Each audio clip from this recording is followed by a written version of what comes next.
Psaume 103, du 1er au... Bien-aimés, j'aimerais simplement nous faire comprendre qu'il y a quelque chose qui se passe dans notre vie. Amen. Amen. La reconnaissance, bien-aimés, est un dû. C'est un devoir. Alléluia. Amen. Et quand tu n'es pas reconnaissant, tu ne peux pas continuer à obtenir. Le jour où tu arrêtes d'être reconnaissant, la source de la bénédiction aussi s'arrête. Amen. Amen. Et j'aimerais nous faire comprendre que nous rentrons dans une décennie que ce n'est que par rapport à la reconnaissance de ce que Dieu fait dans ta vie chaque jour qui va te permettre de rentrer dans ta destinée. Et j'aimerais dire à quelqu'un que ton appel, ce que tu es destiné à faire, se trouve dans ton âme. Amen. Amen. Alors si ton âme vit, alors ton appel aussi vivra. Amen. Si ton âme meurt, les choses pour lesquelles tu es destiné à faire aussi mourront.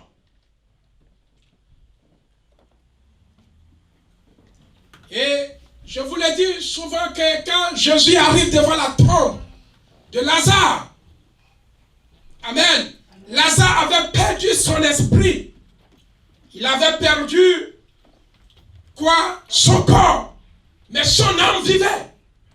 Il n'était pas mort. Parce que le Seigneur dit qu'il est réservé à l'homme de mourir une seule fois. Et Lazare n'était pas mort. Son âme vivait. C'est pour cela que Jésus arrive à la tombe. Parce que l'âme, c'est un être qui est comment? Invisible. On ne le voit pas. Mais l'esprit et le corps se manifestent. C'est dans la manifestation du corps qu'on sait que le corps existe. Vous me regardez, n'est-ce pas? Je sais que vous avez des yeux. Amen. C'est dans la manifestation du corps qu'on sait qu'il existe, mais l'âme est invisible. Mais c'est l'âme qui communique en réalité à l'esprit et aussi au corps. Amen. Et nous devons bien aimer la reconnaissance à Dieu. Tout notre appel se trouve dans l'âme. Et si tu perds ton âme, tu perds aussi l'appel de Dieu. C'est pour cela que quand Jésus arrive, il dit Lazare, le corps étant vraiment décomposé, n'existait plus. Et comme c'est l'âme qui communique la force au corps, bien aimé, cette âme revient. L'esprit n'avait pas le choix de trouver l'âme. Le corps n'avait pas le choix de trouver l'âme. Bien aimé, ce corps était décomposé. Mais je ne sais pas ce qui s'est passé. Mais en un instant, en un clin d'œil, en une fraction de secondes, bien aimé, le corps est revenu. Parce que l'âme a pris la position qu'il doit prendre. Et je prie pour toi que cette année, ton âme bien-aimée vit au nom de Jésus. Tout ton appel se trouve dans ton âme. Quelqu'un dit, mon appel se trouve dans mon âme. Mon appel se trouve dans mon âme. Et vous n'ignorez pas que l'homme est composé de combien de parties? De 3 parties. Il y a son corps, il y a son esprit, il y a aussi son âme. Et l'âme est le siège, bien aimé, de tout ce qui est émotion, n'est-ce pas? De l'intelligence, n'est-ce pas? Tout ce que nous communiquons, c'est le siège de l'âme. Alléluia. Et j'aimerais vous dire encore que nous avons cette dimension de reconnaissance. Vous savez, dans la vie, il ne faut jamais que ton âme soit affectée. Quand l'âme de quelqu'un est affectée, c'est que la situation est devenue comment? Très grave. Amen. Bien-aimé, j'aimerais te dire, il y a des choses que Dieu peut faire aussi dans ta vie. Et ces choses vont toucher ton âme.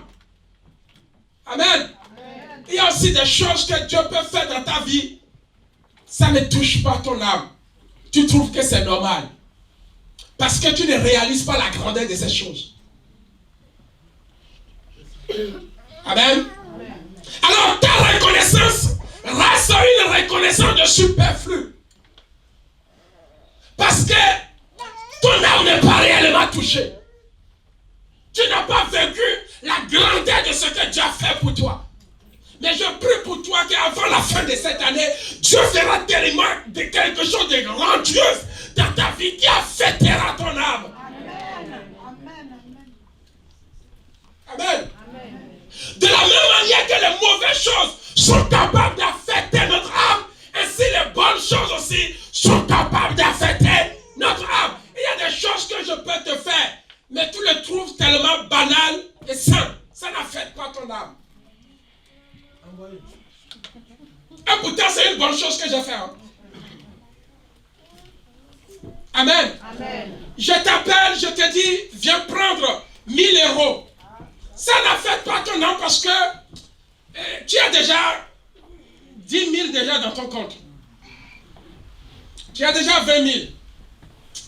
Bon, 1000 € te donner, pour toi, c'est comme des superflus, quoi. Je t'appelle, je dis, bon, tiens, j'ai 5 € pour toi. Bon, c'est une bonne chose, hein. Mais qu'est-ce qui a touché?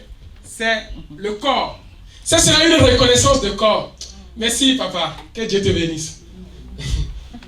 La reconnaissance de quoi? De corps. Tu as palpé 5 €. Parce que tu sais que je ne suis pas en réalité dans le besoin de quoi? De 5 €. Amen. Mais comme je suis touché comme ça pour te donner, je te l'ai donné. Bon, tu le prends et tu l'as pris. Donc ta reconnaissance reste une reconnaissance comment? Normale. C'est pour te dire de la même manière que les mauvaises choses dans ta vie peuvent aller jusqu'à toucher ton âme. C'est pour cela que j'ai pris pour toi. Aucune mauvaise chose de cette année ne touchera ton âme au nom de Jésus. Quand une chose affecte ton corps et quitte le niveau de ton corps pour affecter ton esprit, elle va quitter le niveau de ton esprit pour affecter ton âme, là c'est fini. La personne peut se rattraper comme elle veut. C'est fini. Parce que c'est l'âme qui est touchée. Aujourd'hui, je peux te parler mal. Mais non, c'est pas grave. J'ai l'habitude. Ok. Demain, je viens, c'est pas grave, j'ai l'habitude. Mais arrivé à un moment, il y a un niveau de degré qui va passer à ton esprit.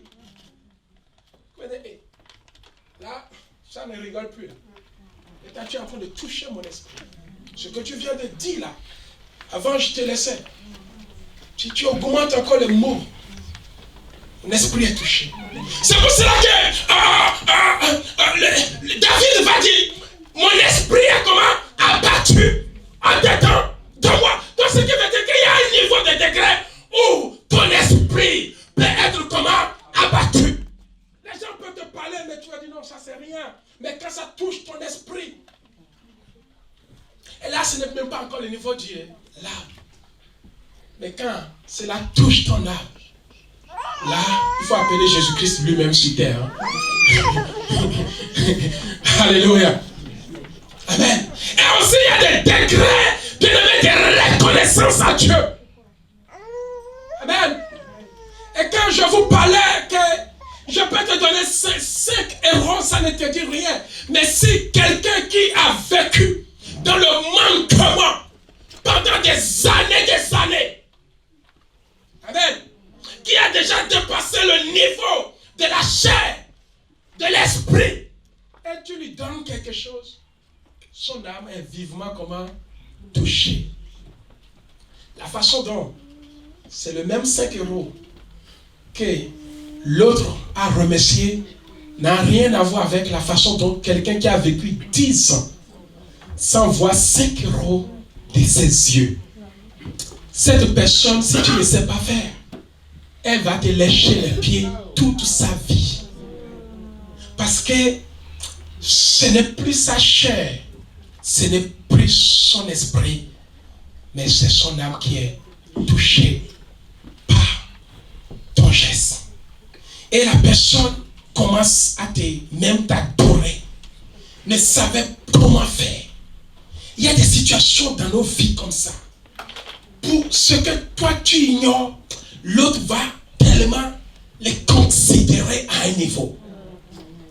À un niveau que sa façon d'attachement, alléluia, c'est que c'est son âme qui est déjà touchée.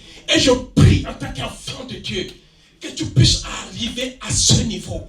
Parce que ce que tu es en train de vivre avec Dieu, il y en a d'autres qui sont dans l'attente. Ils ne l'ont pas vécu jusqu'à ce que la mort est arrivée. Aujourd'hui, ils sont dans l'enfer. Amen. Ce que tu es en train de banaliser, j'aimerais te dire, il y en a d'autres qui étaient dans l'attente. Amen. Et ils n'ont pas pu bénéficier de cet homme Jésus. Alléluia. Pour que cette personne puisse s'attacher. Mais aujourd'hui, la façon dont toi tu reconnais les bontés de Dieu, il y en a d'autres qui l'ont espéré et n'ont pas pu. Ils sont morts, ils sont dans l'enfer.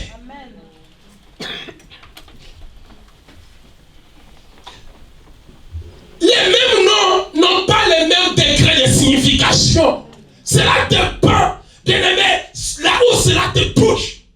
Si le nom de Jésus te flotte, il n'y a pas de problème. Mais moi, ça ne me flotte pas. Ça touche mon âme. Quand il s'agit de lui, c'est de lui. Parce que je sais là où il m'a ramassé. Amen.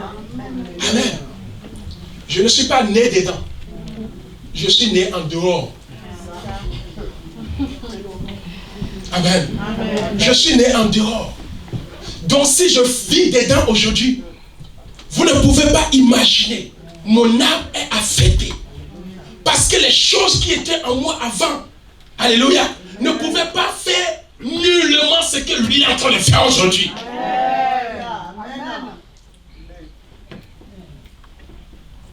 Et j'aimerais dire à quelqu'un qu'il y a des choses que Dieu fait, bien-aimés, qui sont comment incomparables. Aujourd'hui, nous voyons des gens remercier le Seigneur parce que il y a des choses qui sont tellement simples. Pour lui, il a mal à la tête. Bon, il prie. Guéri, quoi. Alléluia. Ça, c'est le corps. Amen. Son action de grâce n'est pas pareil. Alléluia. Bien-aimés, lorsque nous parlons de l'âme, nous parlons le sens de notre vie. Est-ce que Dieu a déjà touché le sang de ta vie? La parole déclare que Anne avait l'habitude d'aller où? À Siloé. Amen. Avec sa marâtre qui n'arrêtait pas d'avoir quoi? Des enfants. Oui, celle qui a des enfants, la façon de rendre grâce à Dieu. Merci Seigneur parce que tu m'as déjà donné 4. Tu m'as déjà donné 5. Waouh, je te loue. En fait, cette action de grâce n'est que normale. Amen. Avoir l'enfant, elle ne l'a pas eu à travers son âme. Elle l'a eu à travers le corps. Elle est tombée enceinte d'une manière comment? Normale. Son esprit n'a même pas, ne connaît même pas la souffrance, ne connaît rien. Alléluia. Mais il y en a une, elle s'appelle Anne. Après 18 ans, elle croyait qu'elle allait tomber enceinte. Elle allait avec son mari, rien n'arrive. Et cela va dépasser un niveau, le niveau du corps. Il comprend que tout son organe n'est plus fonctionnel. Waouh! Ça commence à aller là. Alléluia. Et elle essaie encore de dire, hey, le corps ne réagit plus. Mais aujourd'hui, toi, tu remercies le Seigneur à cause du corps. Parce que tu as encore la capacité d'aller dans un travail, tu payes, on te paye ton salaire tranquillement. Ça, c'est la force de ton travail, le corps qui parle. Il n'y a pas eu de difficulté, tu as eu ton diplôme, voilà, direct travail. Tu viens, tu fais action de grâce. Ça, c'est la première dimension. Comme je vous ai parlé, les 3 types de dimensions de reconnaissance à Dieu. Amen. Il y en a d'autres, ça rentre au niveau de l'esprit. Je vais vous expliquer.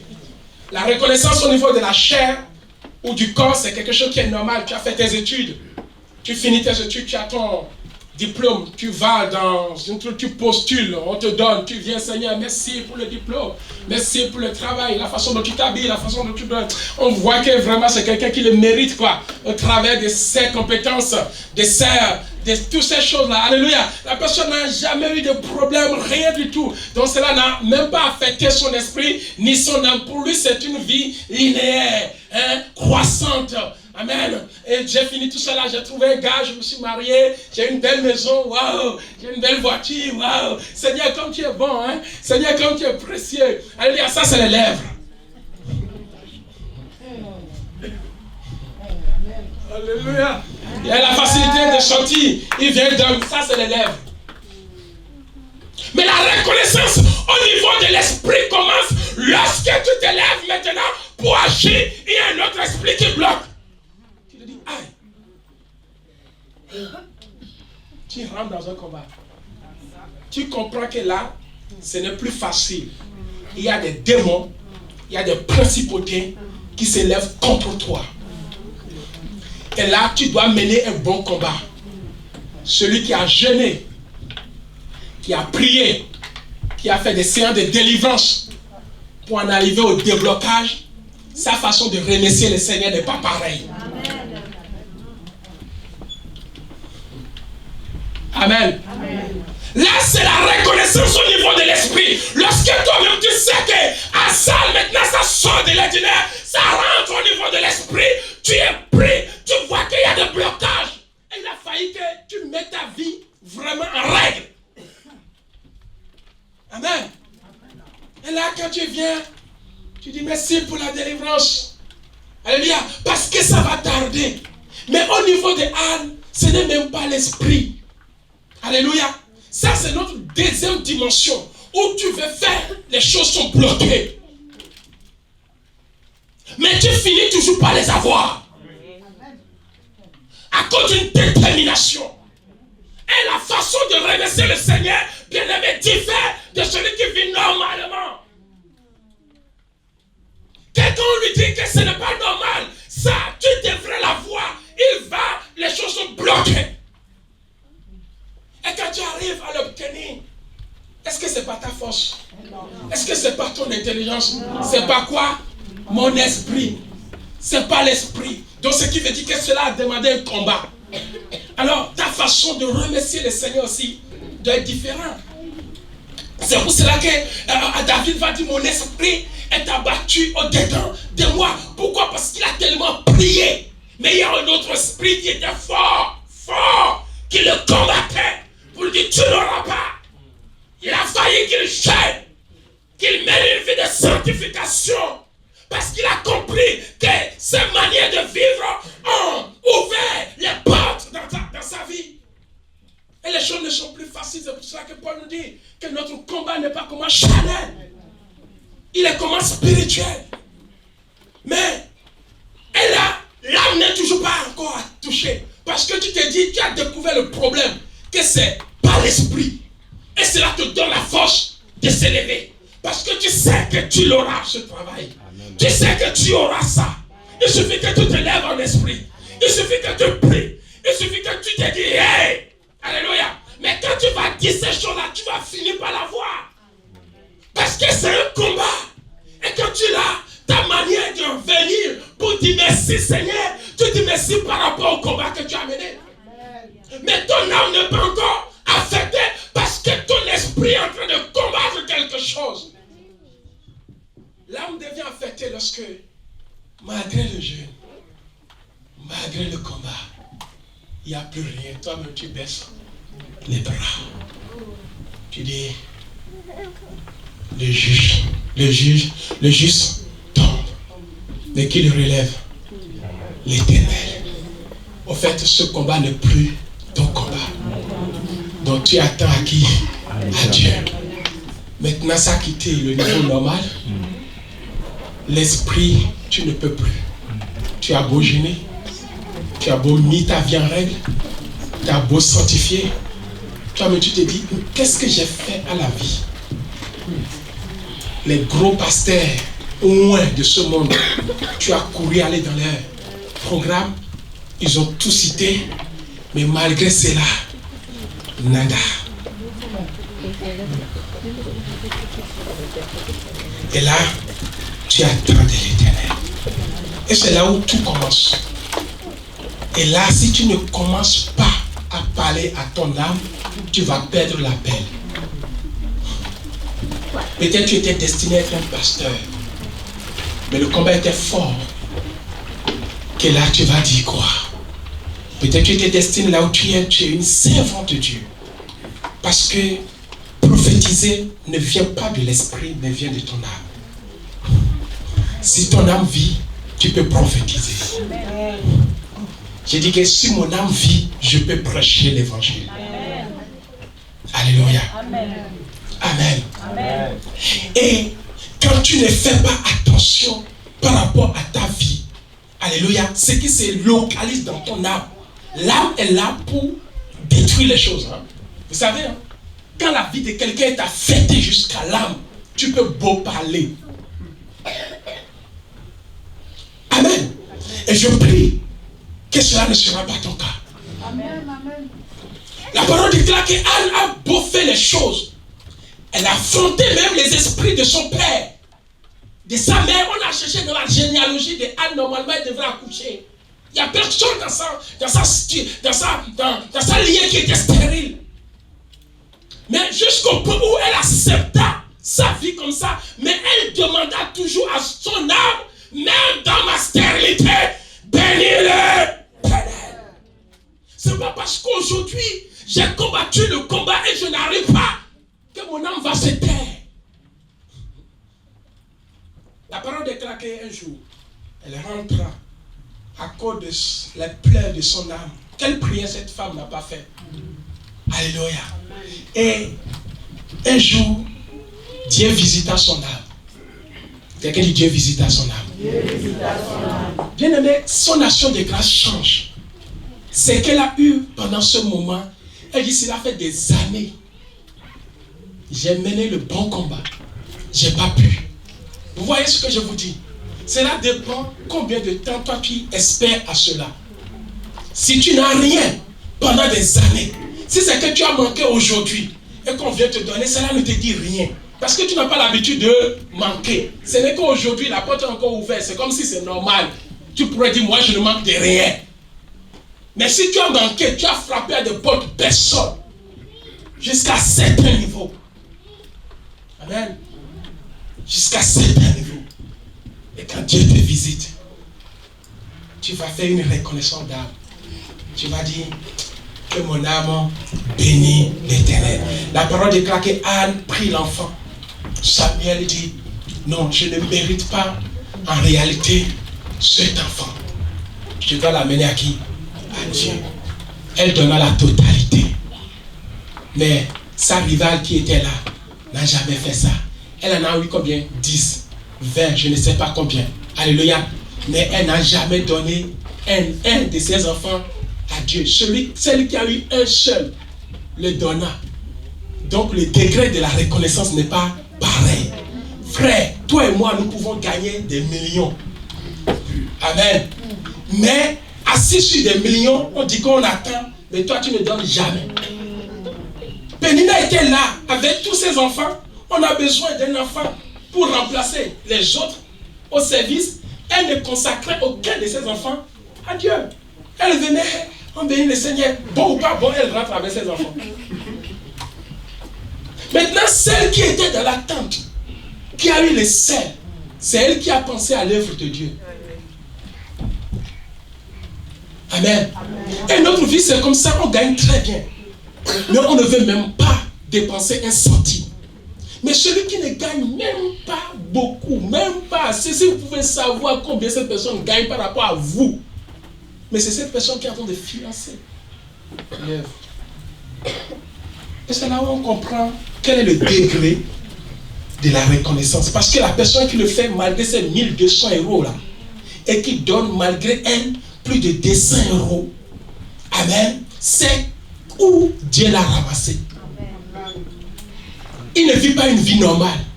Il ne vit pas une vie de la chair, mais il vit une vie de l'âme.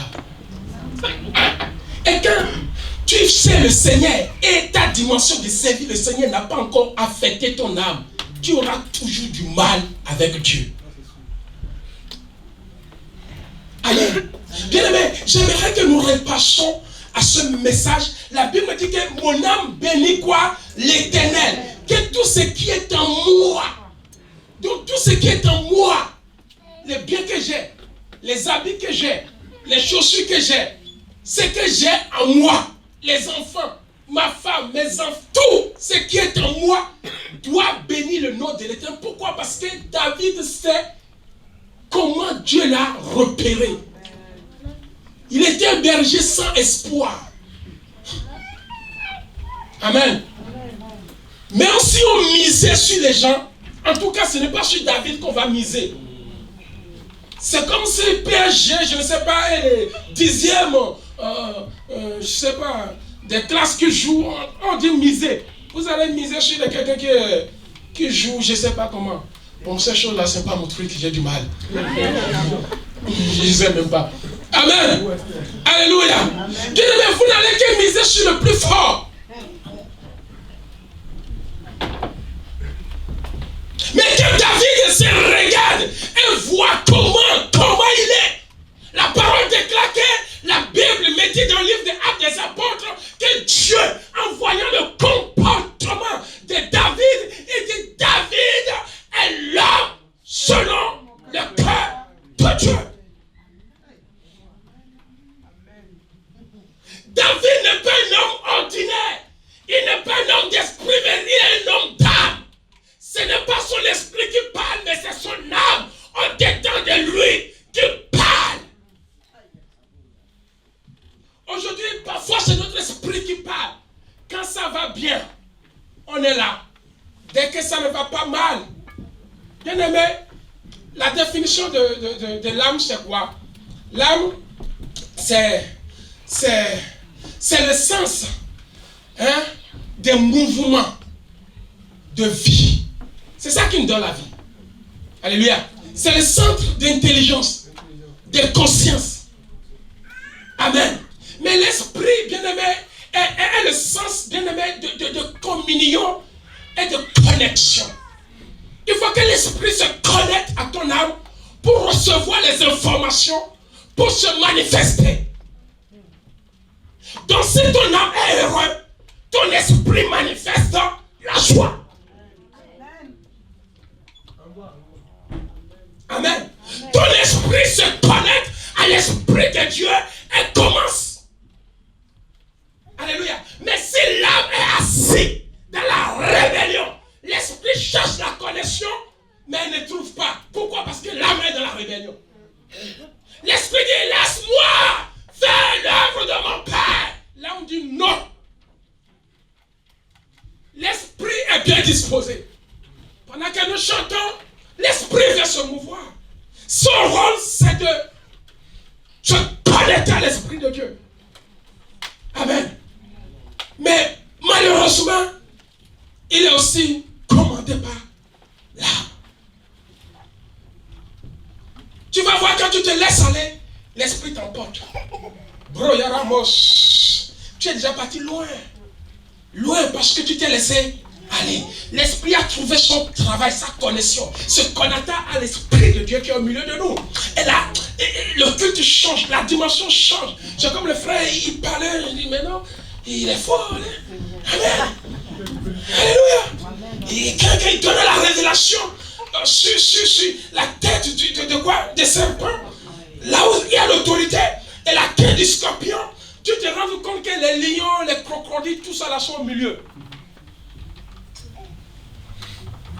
Pourquoi? Parce que le frère s'est laissé son âme connectée à l'esprit, puisque le Saint-Esprit est là pour les choses marchent.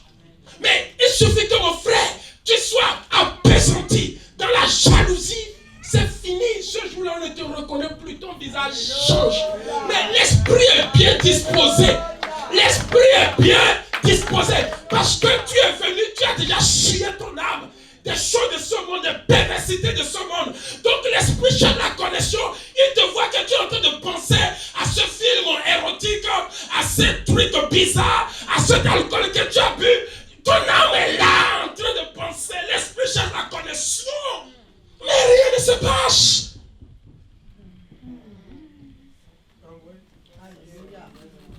Et là, l'esprit est bien disposé.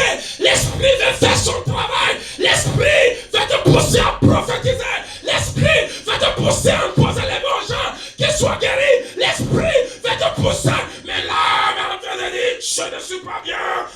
On m'a rejeté. On m'a insulté. Je ne suis pas bien réveillé. J'ai mal dormi. L'esprit dit non, je m'en fiche. Que tu aies bien dormi, mal dormi. Tu es dans la présence de Dieu. Ablesse-toi. Exprime-toi. L'esprit n'a rien à voir. L'esprit est tellement saint. Il s'en fiche de ta vie perverse. Tout ce qu'il est capable de faire, à l'instant même que tu es rentré, il est prêt même à te sanctifier et que ton œuvre commence. Mais toi, tu es toujours là, en train de dire, on m'a insulté. Ok, continue. J'aime. Continue. Continue. Mais l'esprit est là. L'esprit est là. Et David a dit, garde à toi. Peu importe mon propre fils qui m'a... Je ne resterai pas. Mon âme, peu importe la situation, tu dois apprendre à bénir. Quelles que soient les circonstances. Que je vais bien, que je vais mal, que j'ai de l'argent, que j'ai pas de l'argent, que j'ai de mari, que j'ai pas de mari, que je sois malade, que je sois pas malade. Mon âme, tu as reçu une mission. Tu dois te laisser connecter à l'esprit. Tu dois te laisser connecter à l'esprit. Que ma vie va bien, qu'elle ne va pas bien. Non, mon âme, bénis l'Éternel. N'oublie aucun de ses bienfaits. Mon âme ne regarde pas la situation présente. Quelqu'un t'a insulté, c'est une situation comment? Présente. Mais souviens-toi que tu as été sauvé. Souviens-toi que tu as été sauvé hier. Souviens-toi, mon âme. Bien-aimé, David était là. Quel que soit ce que j'ai traversé, qui a vécu les soucis de David? On n'en a pas. Il n'y en a pas. Et quand on te voit aujourd'hui, pour servir Dieu, même pour se lever, pour venir à l'église, c'est un combat. Problème de ta maison, la couronne n'a qu'à rester vide. Ça ne te regarde pas. Le culte n'a qu'à dormir. Problème qui t'a offensé. La Bible dit que la chair est bien disposée. L'esprit est bien disposé, mais la chair est faible. Si tu dois regarder la chair, c'est pour cela qu'il faut apprendre à dire à son âme, bénis le nom de l'Éternel. À son verset 3, David dit, c'est lui qui pardonne toutes tes iniquités. Ton âme a péché hier. Ok, mais qui le pardonne? C'est l'Éternel. Comme moi, mon âme. Alléluia. Même si ma chair est faible, que mon frère ne m'aime pas. On a dit c'est une église d'amour. Mais comment je peux aller m'asseoir là où on ne m'aime pas? Ok. Là où on ne t'aime pas. Qui ne t'aime pas? Tu peux citer son nom.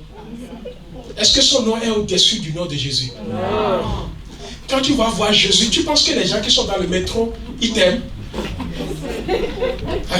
Peut-être tu es assis au nid avec un suspect de colis, je ne sais pas.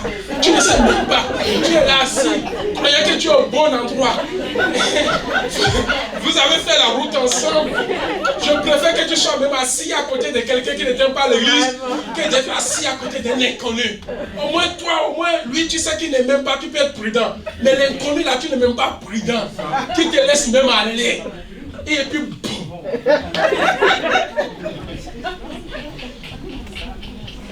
Amen. Bien aimé, il faut savoir reconnaître les bontés de Dieu. Ce que toi tu refuses aujourd'hui, il y en a d'autres qui le veulent.